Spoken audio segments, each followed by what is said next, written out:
Saya sering melihat ceramah Ustadz di YouTube dan saya sangat respect ya dengan semua ceramah Pak Ustadz. Kemudian saya berniat untuk memperlihatkan ceramah Pak Ustadz ke teman-teman atau saudara saya, tetapi tanggapan mereka bahwa ceramah Pak Ustadz seperti seorang Muhammadiyah dan saya dilarang keras untuk mengikutinya. Tapi saya mengelak dengan tuduhan tersebut dan saya ingin tahu siapa yang dimaksud dengan Muhammadiyah dan kenapa saya tidak boleh mengikuti. Apakah Muhammad itu menyimpang Pak Ustadz? Kenapa bisa ada perbedaan seperti itu? Ya. Muhammadiyah nama lembaga sama dengan Nahdlatul Ulama, gitu kan. Indonesia ada Al-Irsyad, ada banyak lembaga-lembaga, gitu kan. Ini lembaga teman-teman sekalian. Ini sebuah kendaraan, bukan target. Kalau kita sudah menjadikan lembaga-lembaga ini sebagai agama, maka akan jadi seperti itu. Kesannya ada aliran-aliran dan ini tidak benar. Tidak ada aliran dalam Islam. Agama kita cuma satu. Tuhan kita satu, Nabi kita satu, kitab kita satu, kiblat kita satu, semuanya jelas sasarannya, gitu kan?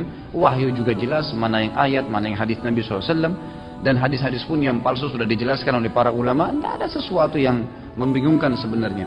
Kalau masalah kasus, ada yang mengatakan pengajian ini mirip Muhammadiyah atau pengajian seperti apalah dituduh. Sebenarnya teman-teman Anda diberikan akal, ya. Antum sekarang hadir sini punya akal pikiran, punya hati nurani. Dari awal ceramah kita sampai akhir, ada sesuatu yang buruk antum dapatkan? Hah? Ada sesuatu yang buruk? Cuma satu orang yang jawabnya. Atau ada ilmu, ada tambahan iman, ya. Kan kita bisa memilih itu. Kalau antum mau ikutin perkataan orang teman-teman sekalian, tidak ada ilmu yang antum bisa terima. Kan gitu. Dan di majelis ilmu yang sebenarnya, kalau antum mau tahu majelis ilmu yang sebenarnya, dan ini subhanallah turun-temurun dari para sahabat, tabi'in, tabi'in, sampai sekarang ulama-ulama kita di Masjid Nabawi dan Masjid Haram Mekah. Kita kalau duduk dari awal teman-teman, dari awal bicara sampai akhir ilmu semua. Manfaat, kita pulang padat otak kita ini dengan ilmu. Dan kita pun jadi berubah lebih baik, itu majelis ilmu. Kalau antum datang majelis ilmu, ngomongnya ngelantur, cuma tahu ketawa-ketawa, cuma tahu dongeng-dongeng, cuma tahu pendapat saya, tidak usah hadiri. Memang begitu. Itu bukan majelis ilmu namanya. Antum kan punya hati nurani. Kalau orang bicara apapun, antum sendiri yang tentukan. Oh ya, ini saya tahu ini benar. Udah, orang mau bicara apa jangan usah dengar. Karena semua syaitan itu teman-teman, kata Allah, inna syaitana yanzigu bainahum.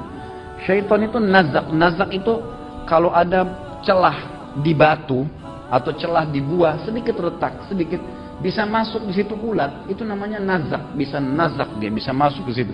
Syaitan tuh masuk di segala lini, gitu kan.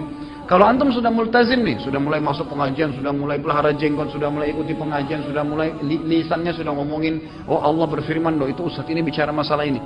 Syaitan nggak bisa goda antum berzina, susah. Benteng antum di zina kuat. Benteng antum di riba jadi sudah mulai kuat, sudah mulai ada tameng. Di mana? Di fitnah, di ghibah. Antum lemah di situ. Makanya dimasukin di majelis ilmu tuh fitnah dan ghibah luar biasa itu. Nggak kenal, nggak apa main fitnah sembarangan. Ini dosa yang bisa terbuka. Syaitan masuk ke celah di mana antum lemah di situ. Kan itu. Ada orang rajin sholat nggak bisa diganggu, nggak bisa tinggalin sholat. Syaitan sudah putus asa di situ. Tapi dia lemah di lawan jenis misalnya. Syaitan buat dia lemah. Dia bisa pacaran, bisa zina. Itulah dikerobotin sama syaitan. Gitu kan? Dan orang mukmin jeli, tidak boleh ada yang luput, tidak boleh ada yang lolos. Syaitan bisa menggoda.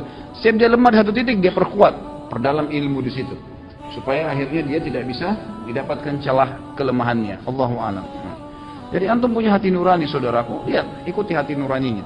Lihat majelis ilmunya. Kalau bermanfaat, jangan pedulikan perkataan orang. Karena sekarang banyak ikhwan-akhwat begitu ya. Sedikit dengar tentang ini, oh sudah tinggalin pengajiannya, tinggalin pengajiannya. Yang kebodohan dia sendiri yang rugi, gitu kan? Untuk apa kita ikutin perkataan orang? Nilai sendiri, dengar baik-baik. Oh iya nih, perkataannya benar, sudah. Kalau salah nih, benar nih orangnya salah, ya sudah jangan ikutin, kan gitu.